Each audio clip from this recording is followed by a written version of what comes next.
Apologetics, which is now an accredited institution through Wycliffe Hall, Oxford, I can see this incredible tandem relationship of exchanging faculties and giving the students to study on both sides of the waters, understanding worldviews. Let me just take 10, 12 minutes to say something and then leave it open for questions. We had a great session here this morning, and this is an informal one for some of you to raise your questions. And it is this. When you look back upon the landscape of, say, the last 25 years or 30 years, there were voices sounding forth at that time of the changes that were coming. I remember listening to Everett Koop and Francis Schaeffer in the 1980s, sounding the alarm of what were being then seen as the moral underpinnings from which extensions would be made and decisions would be made. Who would have ever thought that you'd hear ethical theories that we now listen to from the voice of Peter Singer and others, not just liberal in their thinking, but radically so, at the end of a spectrum of thought where we not only do not know how to define human life, but we define it in ways that could actually be stunning and shocking. And once the shock value is gone, they become common ideas and carried into ramifications. We no longer can define what life is. We cannot define what sexuality is. We do not know how to define what marriage means. I remember when Chuck Colson had invited me and a few others to New York some months ago, from which emerged the Manhattan Declaration.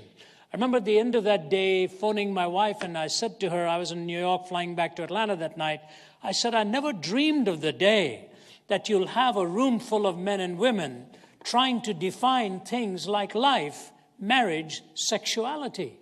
Things that you thought would be self-evident or that would have some input of the sacred, now thoroughly desacralized and almost defying any kind of definition or any kind of parameters. But people like Schaeffer warned us of this. I remember reading Malcolm Muggeridge in the 1970s, and Muggeridge himself had been quite a robust hedonist in his days. And yet when he handed in his papers as the chaplain of Edinburgh University, he made a powerful statement when he handed in his resignation. He said, whatever else the future holds, it is not going to lie in sexual freedom and psychedelic fancies, said he. And so from my point of view, he said the death knell is being sounded right now. This from a man who had lived an indulgent life and later in his life came to find Christ and tell the university students that it was a wrong-headed direction in which the academy was actually moving. Now, voices like that were there. And now as we live in the high noon of that kind of celebrated reasoning, it is going to be up to you and to me to know how to respond, why to respond, where to respond, and to do so not merely for the winning of an argument, but for the communication of something greater, brighter, nobler, that has that enchantment of what life was intended to be like and may well be like. And that's why we are part of an institution such as this, to understand the times. I have just written down, for the lack of time, just 5 changes that I think have come in the last 25 to 30 years. The first is the popularization of the death of God, of the atheistic mindset. Now, we all see that visibly. But the second part of this is a very important comment. It is not just the popularization of the death of God that we have seen, but the willingness to live with its ramifications. Once upon a time, you could argue with a person and take them to the logical outworking and say, how would you like to be in this kind of a world? Now the mindset seems to be, if you say it and repeat it, and say it in a triumphalistic note, that's all you need to do. Who would have ever thought that an entertainer on a night program could actually humor his way through the indelicacies of his own private life? Whatever else it ought to have done, it ought not to have been something to trivialize and make a joke out of, but that's it. You say it, you pronounce it, You celebrate it, and it's over. Can you imagine if I, as a preacher, were to admit to all those kinds of prevarications and then make a joke out of it and move on? I shudder to think of what would happen if the pulpit could do that. But they say hypocrisy is the charge that vice brings to virtue. The charge of hypocrisy is what vice brings to virtue. That deep in their own thinking, they know some things are wrong. At least hypocrisy is wrong. And it is wrong for those who preach noble truths and preach great ideas of what life is all about. And so I say to you that the popularization of the death of God, but the celebration of its ramifications, so a la Hitchens and Dawkins and Dennett and Harris, they will just say cavalierly what in 1946 Huxley said almost covertly: I want this world not to have meaning because a meaningless world frees me to my own exploits of sexual and political freedom. So that was one line thrown into a big book. Now it is a case of the main course that is being said again and again. You and I have to respond to that kind of thinking. Number two, it is the third world's attack upon Western ideas with the pantheistic and postmodern underpinnings to it that has actually made the ideas that shaped the West look juvenile and everything else that comes from abroad look very sophisticated. It's the way it has happened. Now, I have a question for people like that. Why did you come to the West? Why did you move in that direction? Because there were some moral assumptions that were the bequest of the Judeo-Christian framework. Even if you didn't want to give credit to the worldview that framed them, you liked what you saw in the outworking. Do you know the Chinese government has just commissioned scholars in China to write again the history of missions in China, because the leadership in China recognized that missions have not been given a good and a fair name? It was a professor from one of the leading universities who sat in my office some weeks ago and told my wife and me that they are commissioning this writing to give the due benefit of what missions had done over the last century, principally in two arenas, in education and health, well-being for the Chinese people. This is being recognized and offered up now, money being offered up there for research. If I look at my own country like India, you look at a man like Deepak Chopra, who will tell you in his writings that he went to a Christian school and studied there. I went to a Western school in Delhi, and the gift of health and care and education came from the Judeo-Christian worldview. It was William Carey, along with Rajaram Mohan Roy, who fought to abolish the sati system, where the widow had to throw herself into the flames of the husband's funeral pyre because her life was considered of no value.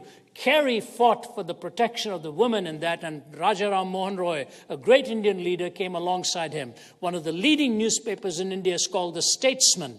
That was founded by William Carey in order to give the Indians a voice in the days of the British. These things are gobbled up in history, and people don't even take note or remember that.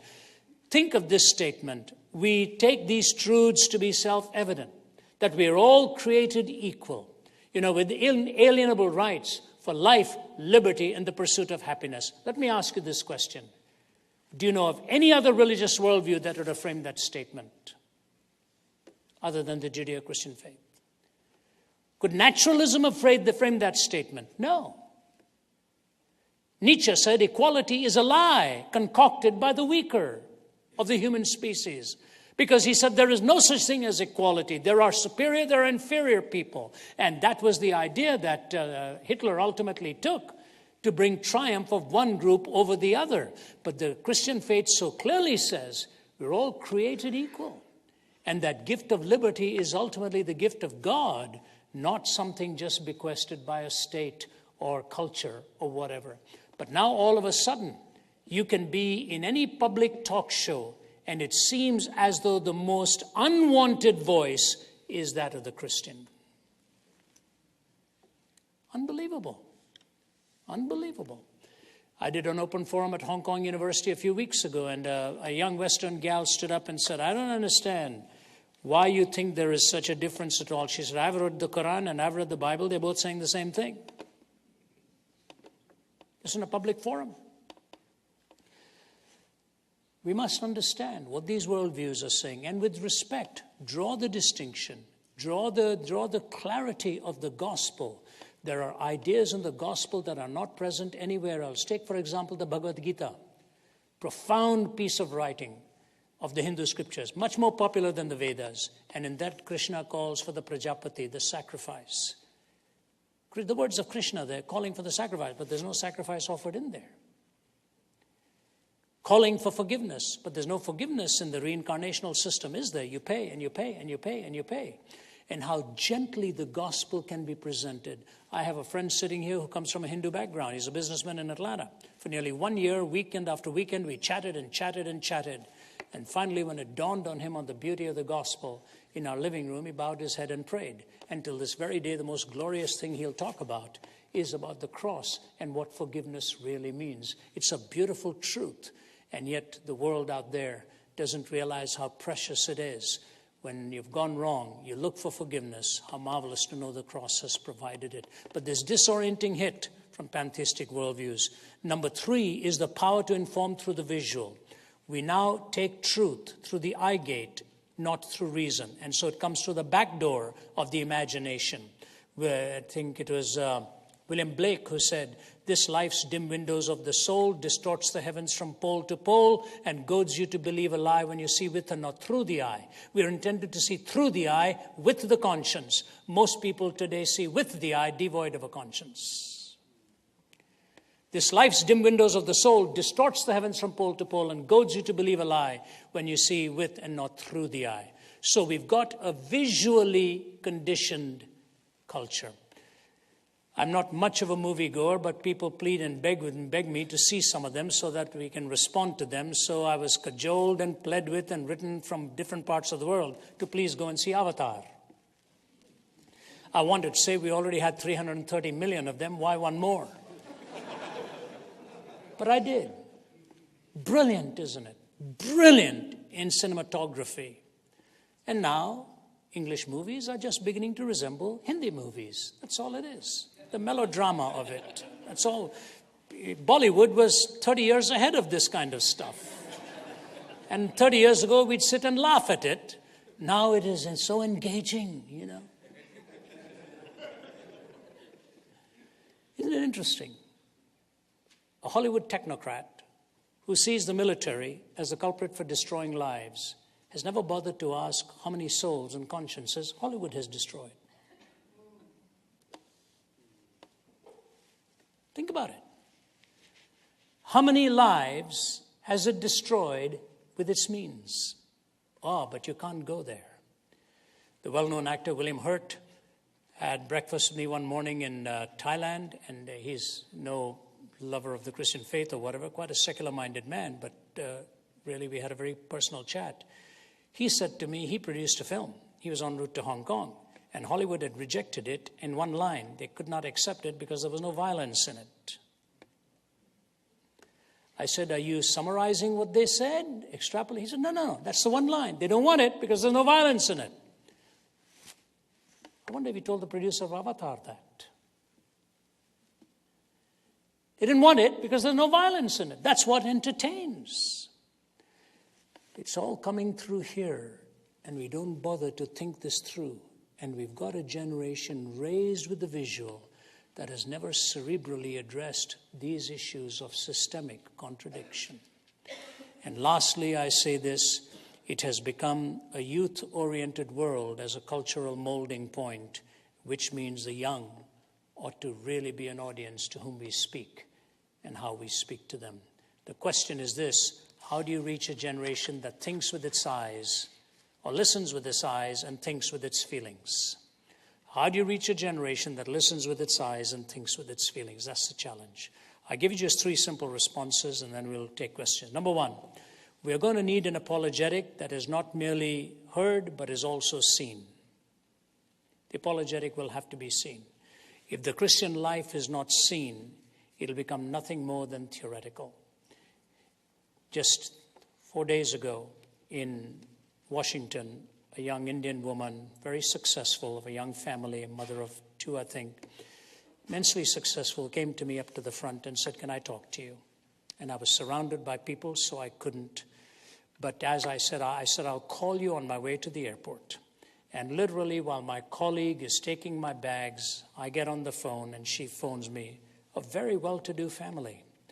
And I had the privilege of seeing her come to Christ right on the phone as I'm walking to the gate. And you know what she said to me? She said, "The reason I'm talking to you is because in some of the greatest struggles our family has had, it has been the Christians who've been there to help me and help me find my way through these dark nights of the soul," as you called it. What a tribute to the Christians who have sown the seed and done all of the groundwork, and then I have the privilege of just praying. And you didn't even have to pluck the fruit, you just had to keep your hand there. It was ready to fall into the hand. And so the life has to be lived. And when the life is lived, never underestimate the impact of what it is going to do. Seen, not just heard. Number 2, an apologetic that is not merely argued, but that is also felt. You cannot have a persuasive preacher if the preacher himself or herself is not coming through as being persuaded. That internal engagement of the emotion, that internal engagement of your personality, woe be to me if I preach not the gospel. That passion that is so real. It is fascinating to me when I go to the Middle East how intensely passionate the people are. They expend more energy in saying good morning than you and I would oftentimes in a whole message. The passions are very real, and therefore the passion for the gospel will also have to be real if it is to appeal to a generation that lives so much with its feelings and so much with the pathos and so much with the reality of the felt word. So I say it is to be heard. It is not merely to be heard but seen, not merely argued but also to be felt. And lastly, it is an approach that rescues not only the ends of bringing them to the knowledge of Christ, but the means where we do not compromise the word in process. It's a very important point. You cannot compromise the word in the process of bringing them over to the experience of Christ. It is very easy to do that and very difficult not to do it. That means, how do you reach a world where that which is seen and that which is real is identical? You will have to bring that life in the proclamation of the word, where what is read and heard is identical to what is with life itself. The Bible doesn't say in the beginning was video. It says in the beginning was the word. In the beginning was the word. I have often thought, why didn't Christ wait to be incarnated till we had the video camera? It would make so much sense. The Sermon on the Mount and Lazarus. If you had all the video cameras showing all that stuff, my goodness. But when the rich man finds himself asking God why he could not go back to tell his brothers, God said to him, they already have Moses and the prophets. And if they do not believe Moses and the prophets, they will not believe even if somebody comes back from the dead. The word has a lasting, abiding value as a carrier of truth. It has an abiding, lasting value as a carrier of truth. I don't know how many times I've been on a mission where I've been terrified to go in front of the audience, and one verse leaps out at you and brings the lion out inside of you. It is not just a memory, not just a picture, but that word. Your word have I hid in my heart, that I might not sin against you. And it is that word that cannot be broken. And it is that word that is held in high esteem here. There are many theological institutions where the word is not honored. Religion is, ideas are, but the word is relegated to something archaic and passé. And yet it is the word that Christ has given to you and to me. And from that, I make this extension. I remember some time ago telling people, I was speaking at a bar association, and many years had gone by about this story. And I was at the North Carolina Bar Association, and the head of the Bar Association, she was sitting next to me and said, "You must be a very brave man." I said, "Why?" She said, "You've come to people who deal with words. They're able to argue themselves out of any situation." I said, "So you're telling me I should be nervous?" She said, "Well, this is a tough audience." I said, "I understand." And I'm not sure I'm qualified to, but I'll do my best. And they sat there after lunch. It was this kind of a look, And I began by saying, I said, before I came here, something fascinating happened. I said the first 3 items on the news on CNN were this. Number 1, this was during the days where a famous statement was made, "It all depends on what the word is means." Yeah, you know what I'm talking about. And so, as we do in this culture, in a salvation by survey culture by which we live, you want to find answers to anything, survey people.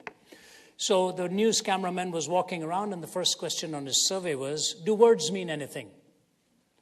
Do words mean anything? Or does the speaker reserve the right to fuse every word or any word with their own meaning?" And after the survey, the answer was, no, words don't actually have an objective meaning. It is a speaker that fuses meaning into the words, and that's what words really are. We speak and we decide what meaning fits into them, so that was the answer. The second question was, does morality have any point of reference? And the answer was no, each person chooses their own morality. So words had no referent, morality had no referent. You know what the third item on the news was? I said, ladies and gentlemen, the third item on the news was a warning sent to Saddam Hussein that we'll start bombing him if he doesn't stop playing his word games.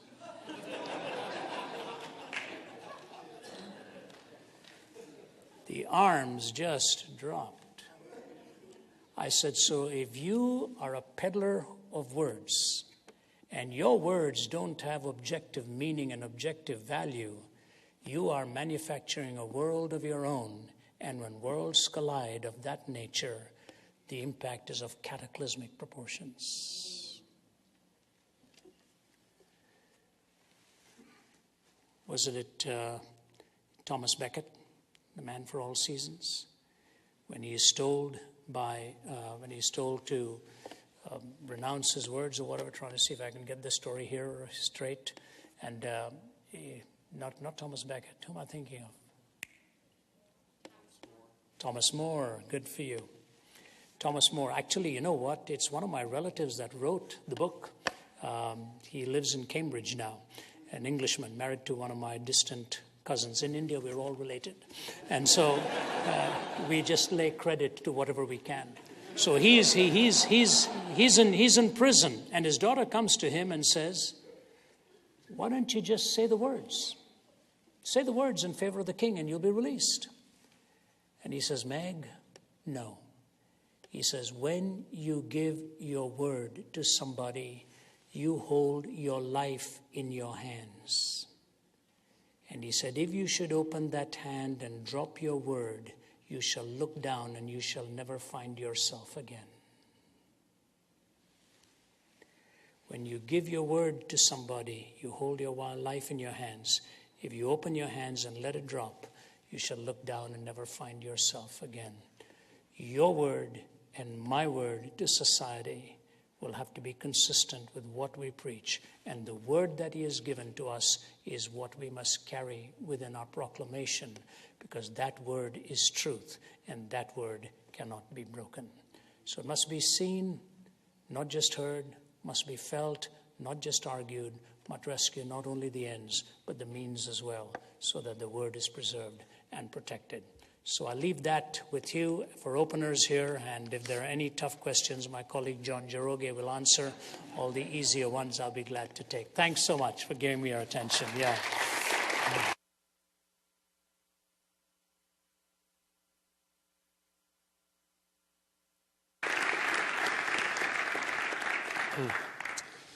I think that we all are probably glad we came at this point in time, but we not only have the privilege of sitting under Ravi's teaching, we have the privilege of actually interacting with him. So if you have written down a question on a card, I'm going to ask you to pass it into the aisles, actually right now, and we're going to begin to collect those. And so please go ahead and do that. Also up here is John Giroge, Talbot graduate and an associate apologist with RZIM. Can we welcome John also? Welcome.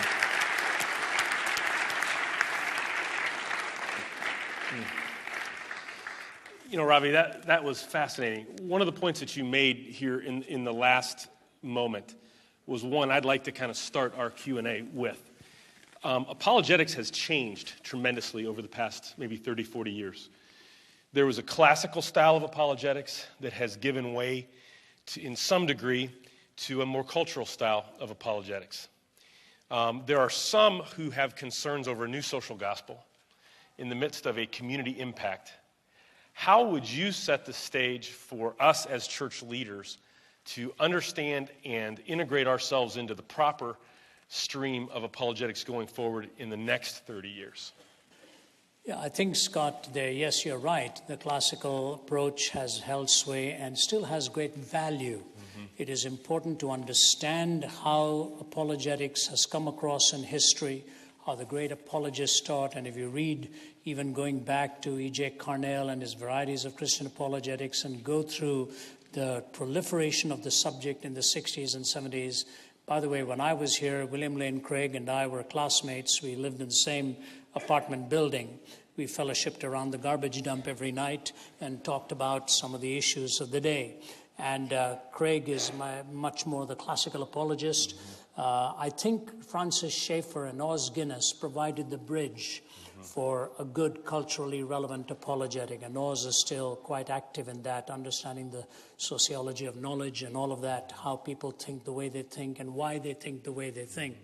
So I believe that in cultural engagement, it is important to have the classical arguments because, you know, we stand on the shoulders of those people because sometimes a question will come, but the classical part of it is the introduction to your answer, that it diffuses the question. But then you have to get to the felt answer, the felt reality.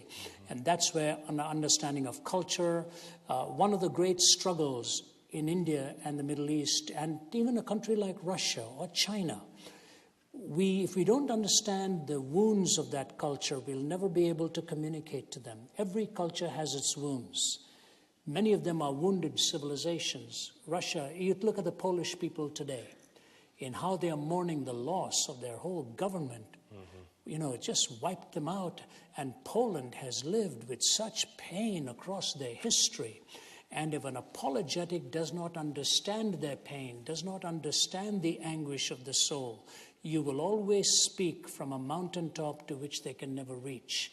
You cannot connect. Understanding the hurts of a people, understanding the needs of a people, understanding the whys of the question of the people, I think is a very key to how you answer it. If you are giving an answer cerebrally, but you don't realize the woman you're talking to is just talking about a thoroughly deformed baby that has just been born to her, you will be talking completely outside the realm of her need at that time. So you have to connect felt need with classical understanding of reality. That's where the argument and the story and the demeanor has a great effect on how the listener is going to hear your answer. And John, I know you've done a lot of work in some of these places. What are your thoughts on that? Maybe what I can add to that is sometimes we tend to value what we do more than anything else that anyone else does. So that if I'm very good at argumentation and the intellectual ideas and all that, then I take that to be the most important thing that everyone else should be doing.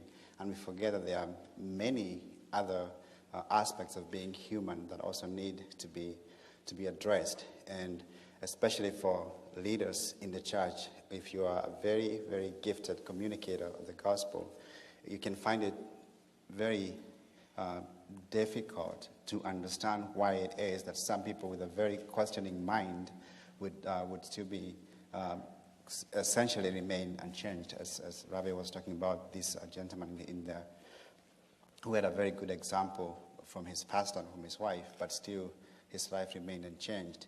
We need to be able to approach the presentation of the gospel from a holistic perspective.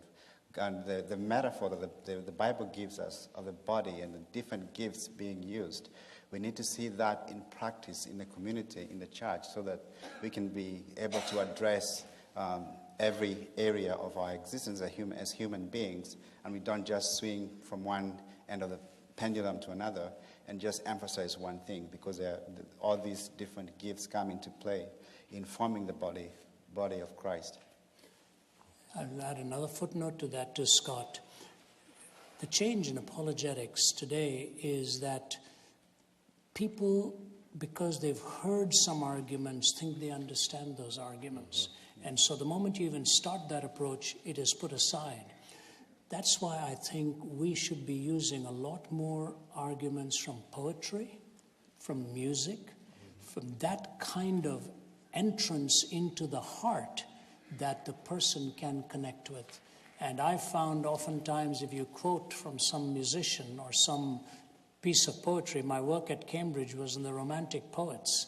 And when you see people like what Samuel Taylor Coleridge and others wrote, and you quote poetry, the audience literally perks up. It is an era of thinking in what I call the various intimations of reality, and they have to be approached at certain points. That's very well said. That actually leads into someone's question pretty well. This is a question.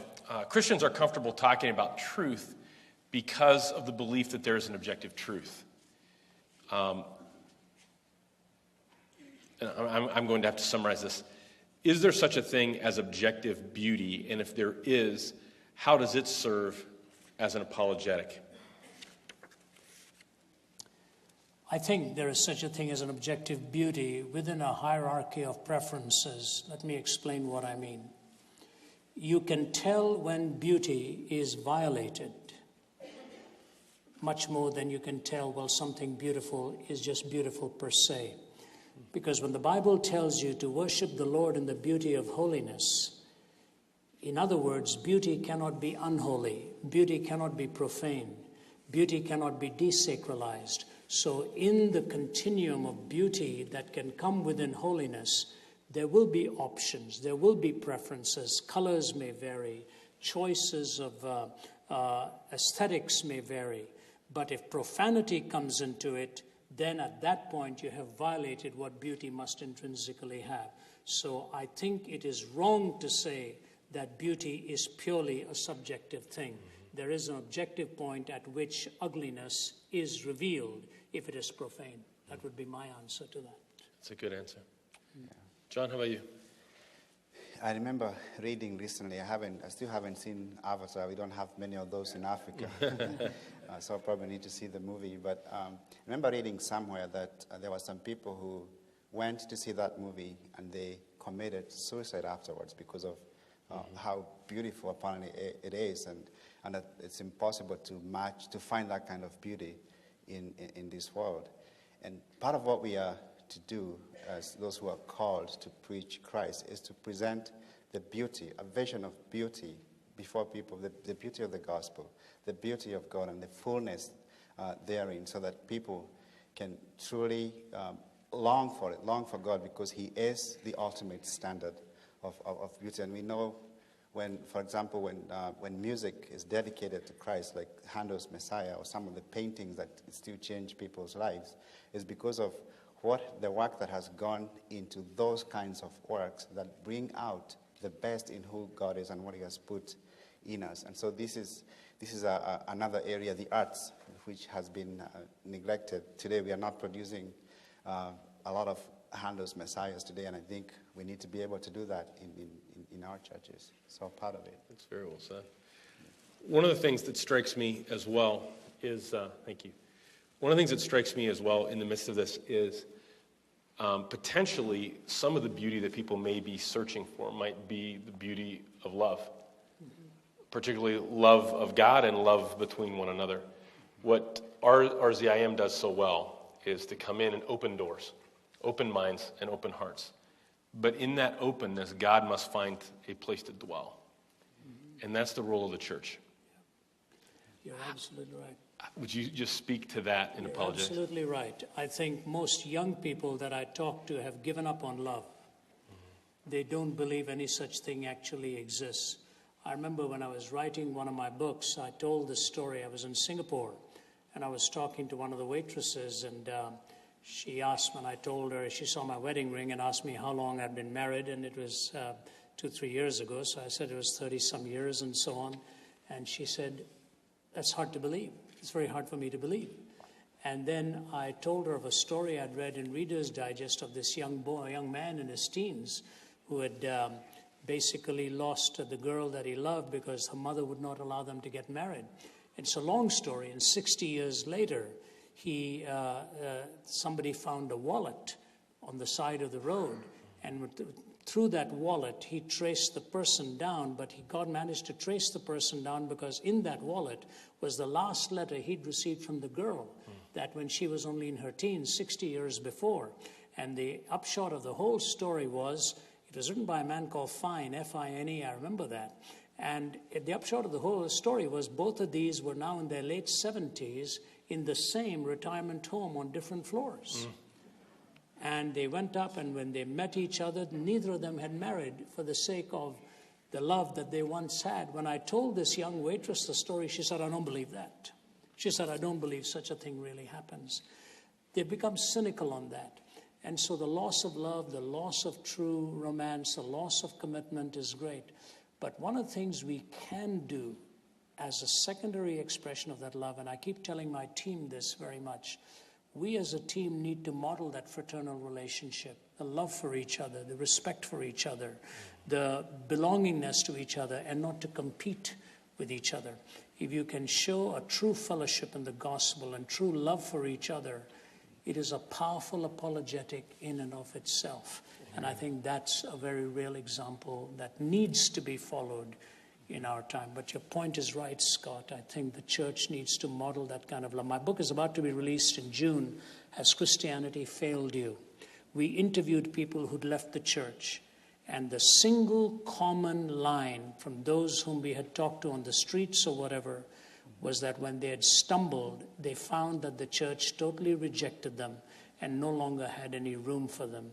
And they just walked away, not from God, but they'd walked away from the fellowship and were living lonely lives of trying to follow Christ.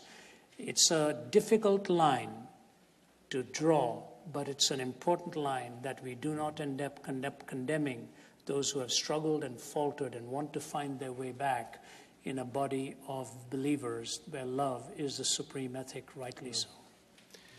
One of the concepts in our church that we talk about fairly frequently is we call practical atheism. And by that we mean the belief in God. We believe in God while behaving as if he doesn't exist.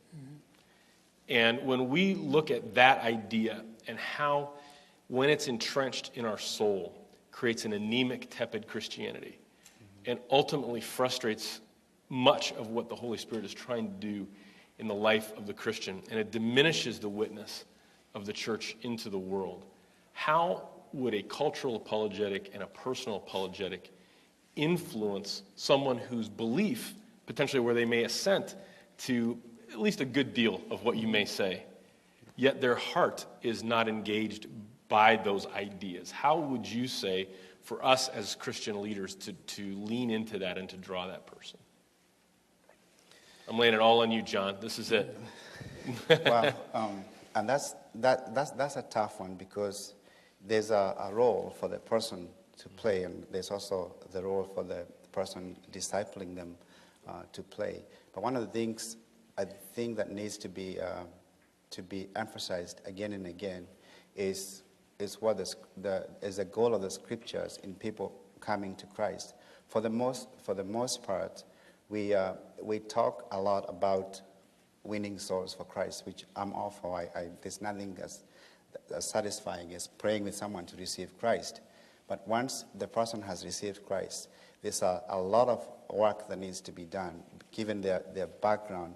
Today we have a lot of young people who are growing up in a culture that is not saturated with the Word of God. In this country, maybe in the 50s, for example, there would, in some neighborhoods, you had people who grew up with a Christian worldview. They went to church even if they didn't want to, and they only rejected or left the faith when they had the power to do so. So even when they were rejecting the faith, they knew what they were rejecting.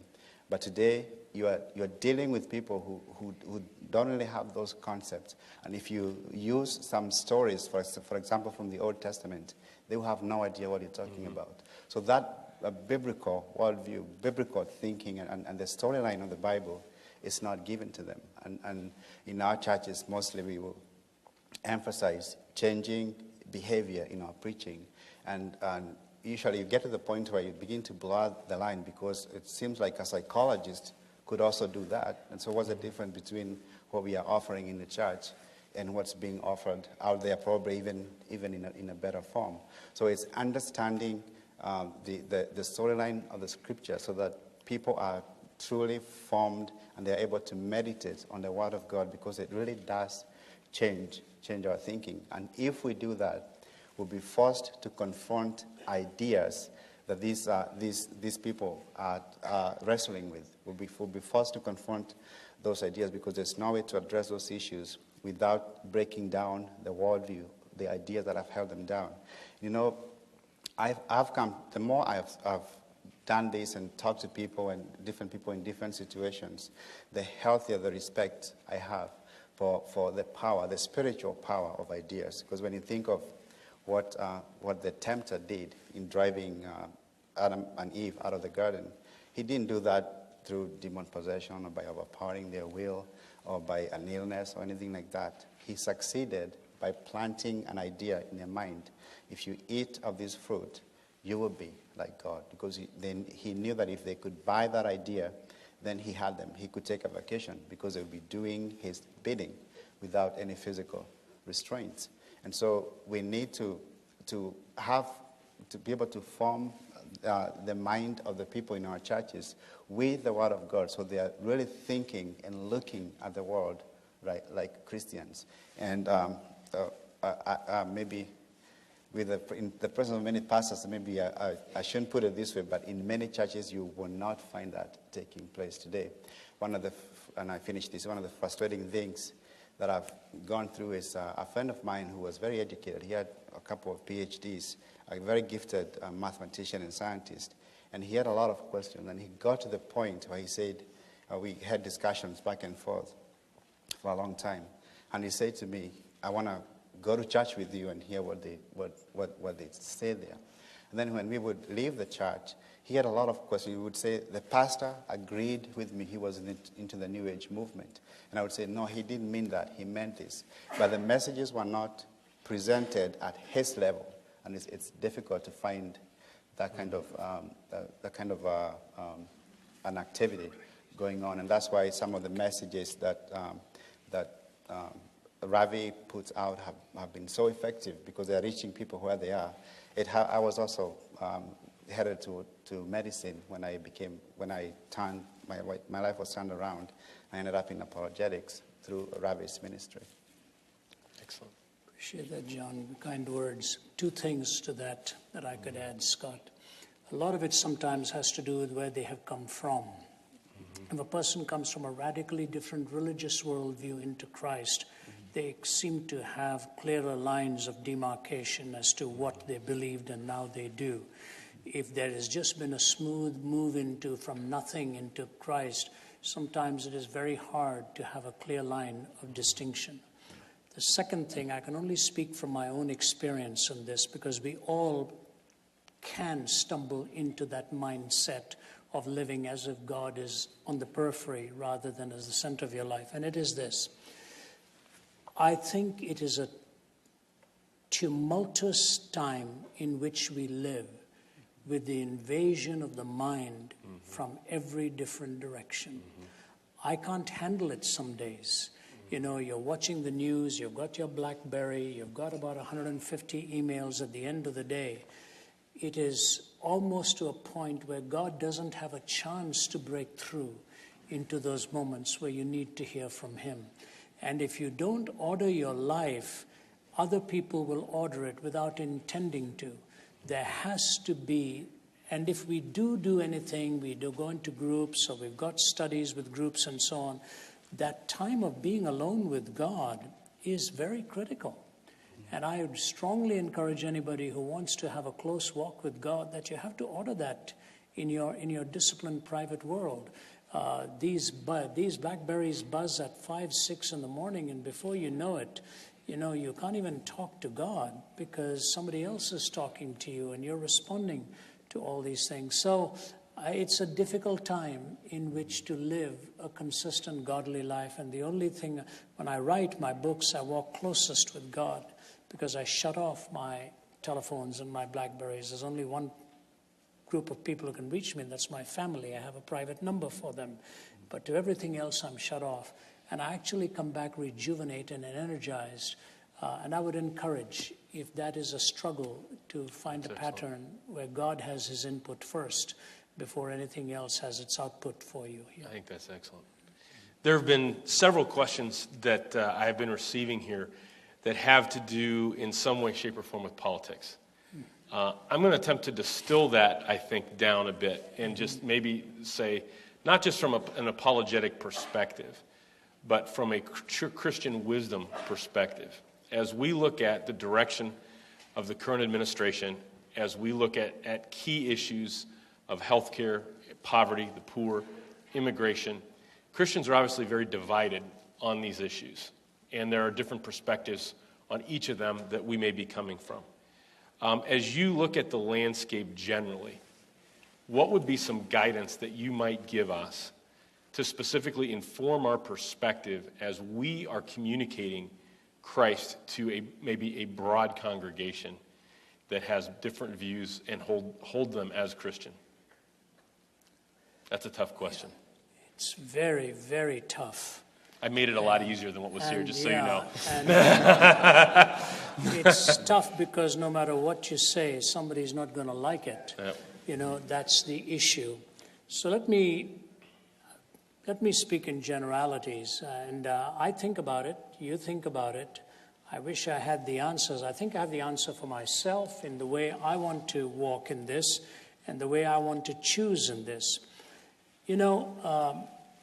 Joe Gibbs, who is with NASCAR, he used to be in the NFL.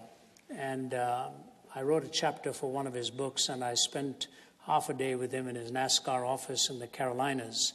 And I said to Joe, how did you find to make the change from the NFL into, running at such high speeds in the cars and all of that? He said, because one thing remains common between the two, it is the depravity of men. He said they were as depraved in the NFL as they're as depraved in NASCAR. He said, and I see the depravity. Somewhere the government assumes that all of the bad guys are in the public sector and they are okay, that we can trust the government to make right judgments for us, and that the corporate world has all of the nasty guys in it. My father was in government. My dad was in the home ministry. He was as straight as a toothpick in his moral preferences. And I remember my older brother, Ajit, the day we took off from Delhi, he was 22 and I was 20. That's the first time we'd sat on a plane. Took off for London, and then we were going to go to New York, and New York to Canada, where we were going to make our home. My brother was very cynical and very far in his thinking. As the plane lifted off, he looked at me and said, I'm never coming back here. Never coming back here. I said, how come? He said, the government is so corrupt, he said. You never get anywhere except for who you know rather than what you know. He'd struggle to find a job after college, and he'd become so bitter and so cynical. Well, welcome to the world here as well. It has become identically out here. You watched the political games going on in this. That, I think, left you very demoralized at the end of it. And you see the same kind of corruption here systemically as you see it everywhere else. What I think I talked to Stuart McAllister from Scotland, and I come from India, and here's our experience for what it's worth. When the central power is given to a governing authority to deal with so many areas of your life, in the end there's a kind of a demagoguery and an autocracy that'll go on, that'll plunder the soul of a people. And you look at what happened to state religion in Europe, it's because the state took charge of it, religion got corrupted, and the churches are now empty because they became cynical in the process. The process of freedom and letting the market work and letting humanity do its thing with government supervision in some way, I think minimizes the evil. It'll never eliminate it. Churchill said democracy is the worst form of government except for all other forms of government. And what I see happening is when too much of power is vested in one authority, you live with the danger of abuse of power. And so systemically, I think we're headed in the wrong direction. That's the way I see it. The particulars we may debate about. I'm talking about the philosophy that's driving it that is troubling to me. Yep. I think that's an excellent answer. Here, we'll go down a more biblical route at this point. Can you discuss or respond to the apparent cruelty of God in the Old Testament? Yes. I didn't say they were going to get easier. I said they were going to get more biblical. I'll tell you what. You may think there's a humor in this, but there's really not. It's very serious. This has been an area that John has really been working on, and he knows that we have had a great deal of trust in the way he's responding to these questions and writing on the subject. And John, I think you should really take this. Now, the problem is you can have a long answer, you can have a short answer. We'll have to keep it short, and I'll be glad to add a footnote to that if you want. Yeah. We actually have a resource. If you email us, we can send a CD out that deals with that gives the long answer to it. But basically, the approach that I usually take in responding to this question. Can you hear him at the back? Are you able to hear him? Does he need to raise his voice a little? Can you hear him? You can hear him. Can you hear me? He needs to raise your voice. Yeah. All right.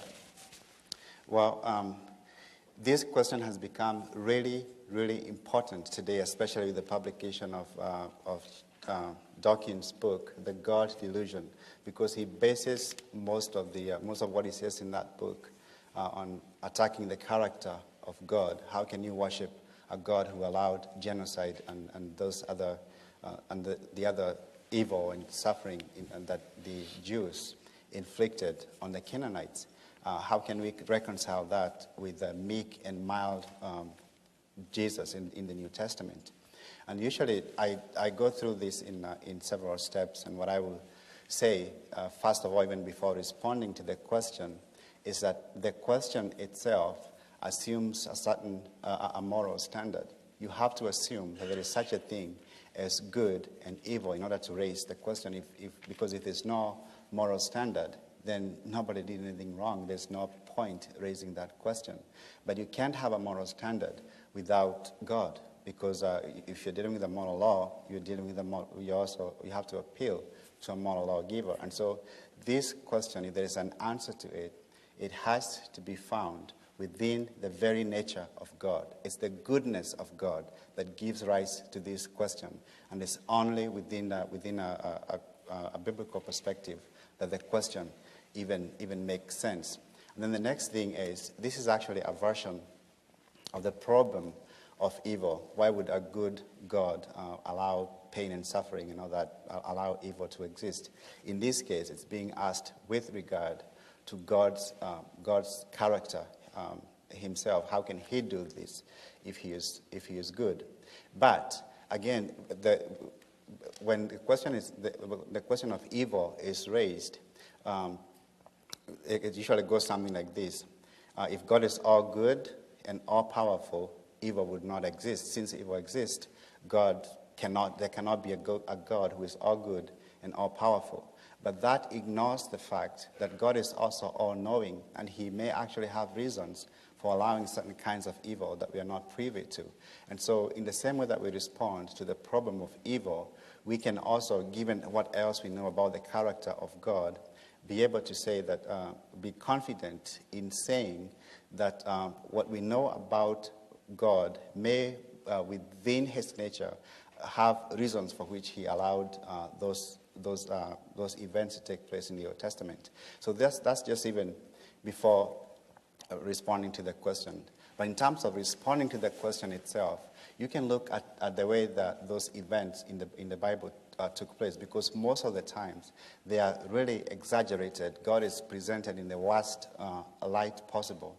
But if you look at, for example, Genesis 15, what you see is 400 years before those events took place, God speaking with Abraham, and he says to him, your descendants will be enslaved in Egypt, and then I will bring them back to this land. And then this is the phrase that is relevant to what I'm saying right now. Because the sin of the Amorites has not reached its full measure. This is 400 years before the events took place.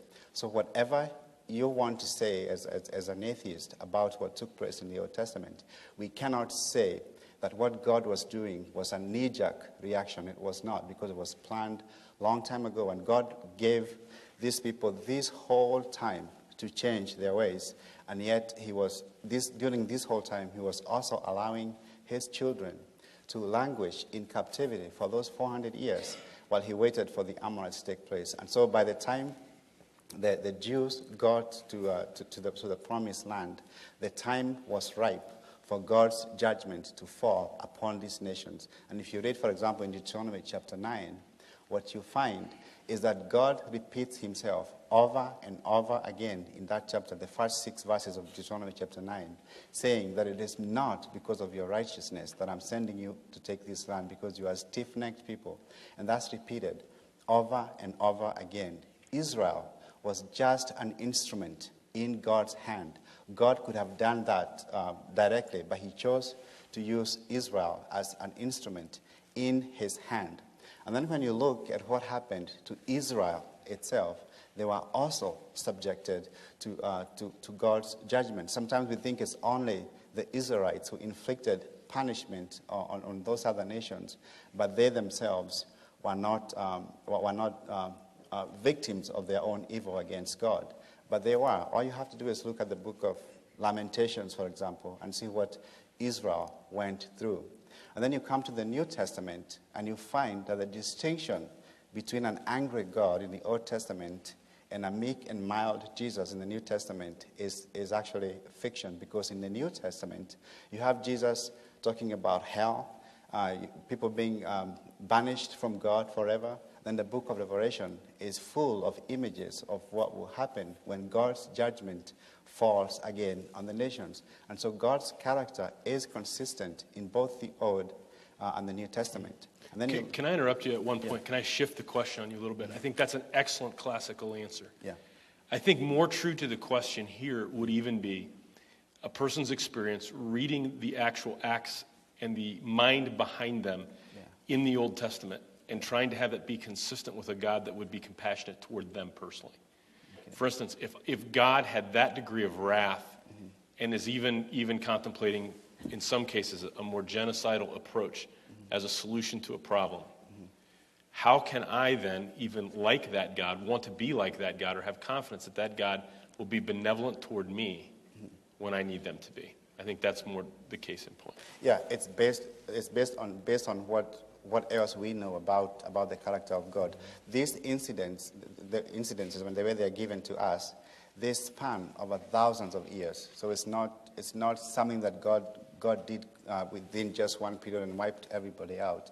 So these are events that took place over that long periods of time, and we just get glimpses of what God did in the process. So how can we be confident about the nature of God, and that we can be able to trust him in spite of what he allowed there? The reason we can do that is because that's not all we are given, even in the Old Testament, about the nature of God. We know a lot more about what God is like. And we can look at people in the Old Testament who related to God, who was supposedly a monster according to Dawkins. But if you look at people, I'll give you an example. Exodus chapter 33. God makes an incredible offer to Moses. He says to Moses, take these people to the promised land. The land will still be flowing with milk and honey. I'll have angels fighting for you, but I'm not going to go with you because you are stiff-necked people. That would be a jackpot, because you have all of God's blessings with angels fighting for you and without God telling you what to do with it. But Moses says in verse 15 of Exodus 33, He says, if your presence doesn't go with us, do not send us from here. So the people who knew God and related to him came up with incredible devotion to him, with Job saying, though he slay me, yet will I hope in him.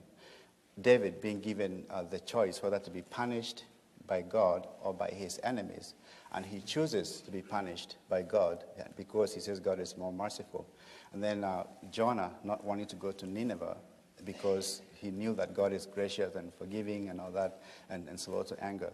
So when we look at the whole picture, rather than zeroing in on those acts of judgment, we can know the character of God and then know who we are trusting. We can do the same thing with the New Testament. You can just pick the passages that talk about hell and that God himself will inflict on people and say, I cannot worship a God like that. But then you have ignored everything else that the scriptures have to offer. Let me add 3 footnotes, and we are to be in the car in 2 or 3 minutes here. Let me say 3 things on this, and then we'll close. When you look at the cataclysmic nature and the dramatic nature of God's judgments in the Old Testament particularly, don't forget they're always juxtaposed with the dramatic form of revelation that he has also given of himself. Those are often ignored. For example, if God were to say, descend through the ceiling and rent it in 2 and come out and say, if you walk out of here and blaspheme my name, you will bring havoc and destruction upon a whole society. And this dramatic nature of his revelation is in keeping with what he has threatened or promised. And if you walk out of here and disregard that nature of revelation, you bring that kind of a dramatic entailment as well. So all of the judgments that were as dramatic came in proportion to the dramatic nature of his self-disclosure and the miracle after miracle after miracle. And when you forget that, you think as if God is acting in a vacuum. He's not. There is an incredible amount of evidence given. The second thing I want to say is this, the 3 important points to put together. Number 1 was what I just said. Number 2, Dawkins and all of these scholars go through a point of disavowing God because of evil. And let me put it very carefully. John gave a 3-point here. When you say there's evil, there's good. When you say there's good, there's such a thing as a moral law. When you say there's such a thing as a moral law, you must posit a moral lawgiver. But that's whom they're trying to disprove and not prove. Now, Dawkins and all will stop you at the 4th point and say, why do you need a moral lawgiver? Why can't we just have a moral law by which we all agree upon? Why does there have to be a moral lawgiver? My response to them is this. Anytime the problem of evil is raised, listen carefully now, anytime the problem of evil is raised, it is either raised by a person or about a person, or by persons or about persons, which means personhood is inextricably bound to the question itself, which assumes, therefore, the person is of worth raising the question, or the persons are of worth of whom the question is being raised. Now, can naturalism give as its bequest essential worth to person or persons? No. Time plus matter plus chance, the random collocation of atoms,